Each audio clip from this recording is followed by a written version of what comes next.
Hello, my friends, and welcome to the latest spin. I'm Mike Spinner, student athlete, World USA, coming at you on a very happy Thursday. Hope all is well. The final edition of the latest spin for the month of February, which means that, can't believe I've been saying this, spring is around the corner, which means our summer tours are coming up quickly. And it's an exciting time of year. I feel like our roster spots are really dwindling, and it's just one of those times of year that we're really getting there. It's exciting. Um, it's funny I used the word spring because if you live in the Northeast, you wonder, are we even going to have one this year? We got a big blizzard over the weekend, like 3 feet of snow. That's always fun. Yay, yippee. Excited about that. And potentially more snow on the way this weekend because why not, right? Where I live right now, like there's no place to put the snow. Like at some point, I actually won't be able to drive my vehicle because the only place to put the snow is gonna be on top of my truck. That's how bad it's getting. Like if you don't live in the Northeast, you don't know what I'm talking about, but this has been like the worst winter like ever. It's horrifying with all this snow. I like the winter. I like the cold. Not like this though. Not when you're a lacrosse coach, also.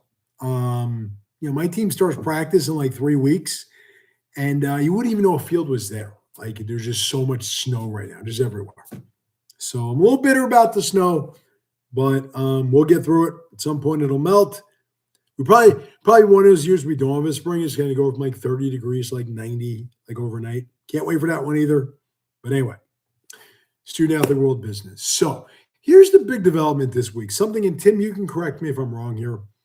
Um, but it just seems to me that over the last, say, week, maybe week and a half, we're getting more and more requests about adding additional travelers, such as parents, siblings, etc., than we probably have gotten to this point this year. So I want to make this point, 2 points very clear. One, okay, and I've said this before, but if you are the parent or the sibling or grandparent, uncle, aunt, etc., of somebody who's going to be traveling with us this year, an athlete, I mean, you don't want to miss our tour, okay? Because the only thing better than competing on a tour with us is having someone who loves you there to see it. So do we allow additional travelers? And if you ask me during an interview, the answer is, oh my goodness, do we? But if you didn't know this already, just know with 10 exclamation points, the answer is yes. We allow additional travelers. We don't just allow them, we want them. We plan our tours for the whole family to go. So when you read through the sample itinerary on our website, know that the itinerary is not just for our athletes, it's for anyone who travels. We've had huge families travel with us in the past, and they've always loved the experience. So if you're an athlete, you're going on a tour with us, bring the family with you. It's important to notice right now because we are running out of flights. So for certain tours, United World Games being the most prominent, we're almost in a situation where we're going to tell you, oh, you can go, but you have to get your own flight, which is fine. You just have to meet us at our destination. For United World Games, it is Venice, Italy. And you have to get there before we do because we get rolling right away. So just know that going in. But there's no reason to ask if we want or if we allow additional travelers to go. Because not only do we allow it, we really encourage it. I can tell you, having seen my own son compete in a sport last year for one of our teams, I would have kicked myself 25 times if I wasn't there to see him play. You should want to be there. So if you're at that point where it's like, should I go or should I not? The answer is yes, you should go for your loved one who's competing. This could be the only chance you ever have to see them represent the United States and play. So if you're thinking about adding an additional traveler, just get in touch with me. If there is room, we'll add them. We're running out of room. So just know this is something to take care of sooner than later. If you have any questions, of course, reach out. Now, what in the world? This week's What in the World is brought to you by Hoodoo Brown Barbecue in Ridgefield, Connecticut. They may have been a sponsor in the past. I don't quite remember, but they're back this year. And I will be very self promotional for just a minute. Number one, 2 days ago, as Tim so eloquently put up on our social media, I turned a year older and it was my birthday. I'm still like a little kid. I love my birthday. I don't know why. I get super excited about my birthday, even though I'm at an age where I really shouldn't be so excited anymore.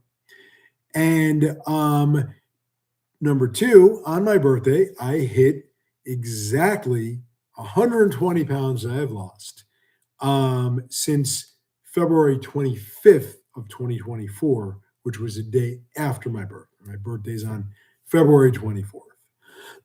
So now it has been 2 years and a day since I started my diet, and I'm at over 120 pounds lost. But Tim keeps using that selfie of me, which was only about 50 pounds into the diet. So that picture of me with my crazy red, white, and blue cowboy hat on and my American flag eye black, it's about 75 pounds ago, Tim. I think we got to find another picture of me. But for my birthday, I don't diet. I went to Hoodoo Brown Barbecue in Ridgefield, Connecticut, and man, they have not lost their touch. It is my favorite restaurant in the world. If you're anywhere around the Connecticut area and you like good barbecue, go to Hoodoo Brown. You will, honestly, you'll love it. You will thank me later. So what in the world this week? What in the world this week goes to USA Hockey, many of which are members of the New York Rangers. They so happen to be wearing their shirt. They're playing the Philadelphia Flyers right now. Now, considering that we swept the gold medal in ice hockey, probably for the first time ever, both the men and women won it in the same year. Being that the men hadn't won since 1980, and I don't think women's hockey was an Olympic sport in 1980, I think it's a safe bet that we swept hockey for the first time ever. Too much controversy. All right, so let me kind of bottom line it for you. So yes, the American men were celebrating an overtime win over Canada for the gold medal. First gold medal for the American men since 1980.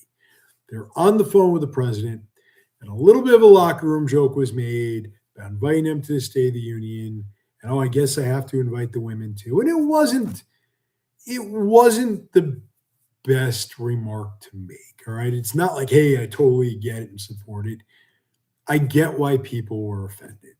Okay. And I'm not going to wax political in this space. I'm not going to get political.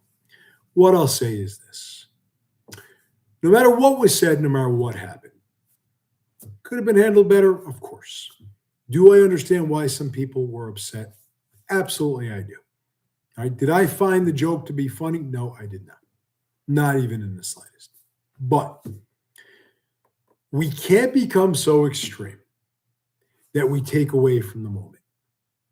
Both the women's ice hockey team and the men's ice hockey team beat Canada for the gold medal at the Olympics. They both won in overtime. Both games were legendary. Two of the best hockey games you will ever see. Like, if you were not a hockey fan before both of these games and you watched either or both of them, you can't turn around and tell me that you're not a hockey fan now. It was hockey at its best. And the United States won both of them. And so that has to be the story. Like, yes, our FBI director was in the locker room chugging beer with the American hockey team. Should he have been there or not? That's for other people to decide. By the way, it's not chugging beer when half of it stayed in the bottle. All right, Kish Patel, you got to do better than that. Much better than that. Finish the darn thing. But anyway, all right. I look at this as I am a hockey fan, as you know. I mean, obviously. I'm the father of a hockey player. I love the sport of hockey. To record this video, I'm missing part of a hockey game that my Rangers are playing in. But you're more important. But the point is, when it comes to like the politics of sport, which is becoming more and more prevalent all the time. And I envision that the World Cup is only going to see more of it. Halftime show of the Super Bowl. I'm not giving an opinion, but the politics of sport became very prevalent regarding the halftime show of the Super Bowl. The politics of sport came in after the American men won the gold medal at the Olympics. I imagine with the World Cup, we'll see some politics of sport find its way into that. Me, I'm a sports fan. Watching the U.S. hockey teams both bring home gold is the story. All the other noise to me is nonsense right now. Okay. It's not what we should be focused on. It's not even what we should be talking about. Let other people talk about that. If you're a sports fan, focus on the result.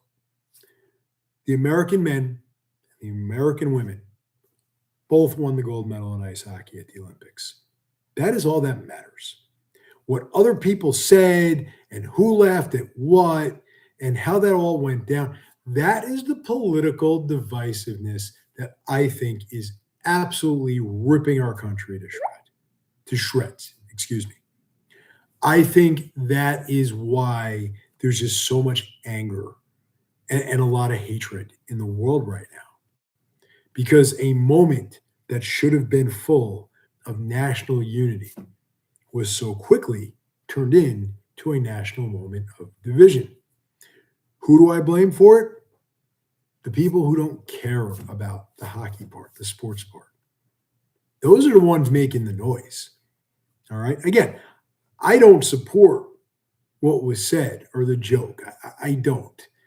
But I'm also not going to let the politics of sport ruin the fact that in a sporting event that the United States does not always come out on top. We did it. And what a game, what a moment, what an accomplishment. No matter what side of the aisle you're on, for that moment, we were all proud to be Americans. And we can't forget that. Otherwise, the noise itself, I think, is going to become even more and more harmful moving forward. That's as close to a political statement as I'm going to get on this show. And that's it for the latest spin this week. As always, great fun. And as we are in the closing chapter for our summer of 2026 travel, excuse me, there is only one way to represent the USA yourself. Go to studentathleteworld.com, complete your application, interview with me, and pack your bags. See everyone next week. Have a great week, and hopefully no more snow.